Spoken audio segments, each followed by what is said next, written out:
¿Serán efectivas estas pausas militares para las personas que todavía siguen en el norte de Gaza? ¿Son suficientes? Muy buenas noches. Si serán efectivas o no las pausas humanitarias que ha anunciado un portavoz del gobierno de los Estados Unidos el día de hoy, lo comenzaremos a saber a partir de mañana, cuando el Comité Internacional de la Cruz Roja, que es el órgano neutral en todo conflicto armado, lo comience a reportar. Como Bueno, tú decías, sí, discúlpeme.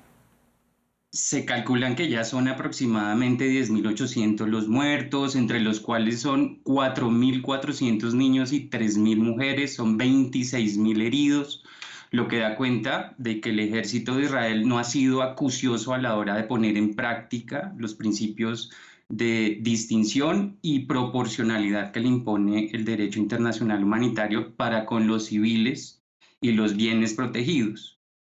Por eso existen razones de hecho suficientes para dudar sobre la efectividad de las pausas humanitarias que el Estado de Israel se comprometió a implementar. No obstante, vale decir que cualquier cosa que se haga en favor de la protección de la población civil, los no combatientes, los niños, los enfermos y los ancianos, es una muy buena noticia que se da tarde, después de un poco más de un mes de guerra, en el que se le ha negado a la población civil el derecho a ser evacuada. Bueno, la orden de Israel es que los ciudadanos gazatíes vayan hacia el sur del enclave, pero allí también se han producido bombardeos. ¿Qué credibilidad puede tener para estas personas del norte pues desplazarse? El portavoz del gobierno de los Estados Unidos anunció también la apertura de 2 corredores humanitarios para permitir que los civiles y los no combatientes se evacúen.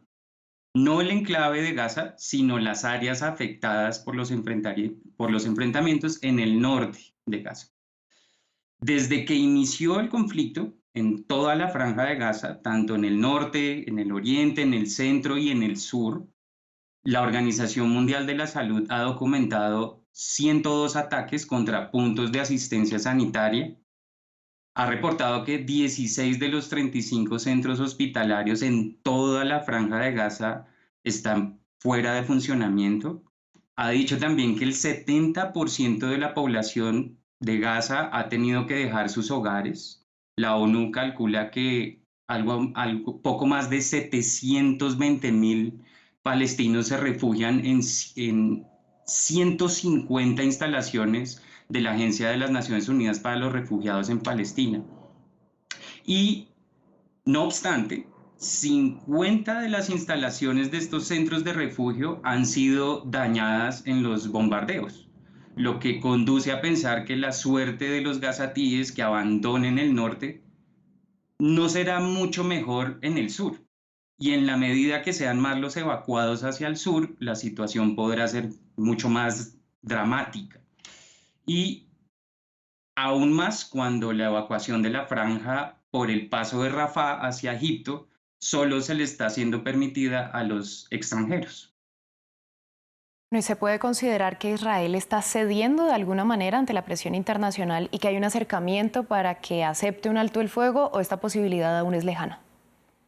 Bueno, si bien es cierto, hoy se ha producido un acercamiento importante en Doha, la capital de Qatar, entre el jefe de la Mossad, el señor David Barnea, el director de la CIA, el señor Bill Burns, y el Estado de Qatar como representante de un pueblo árabe que le ha declarado la guerra a Israel desde 1967.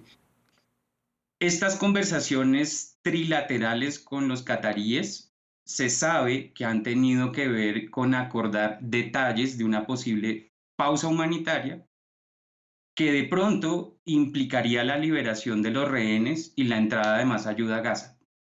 Pero no se ha hablado de un alto al fuego. Es más, el propio presidente de los Estados Unidos, Joe Biden, afirmó hoy de manera muy enfática que no ve la más mínima posibilidad de un alto al fuego en la franja de Gaza, Sí.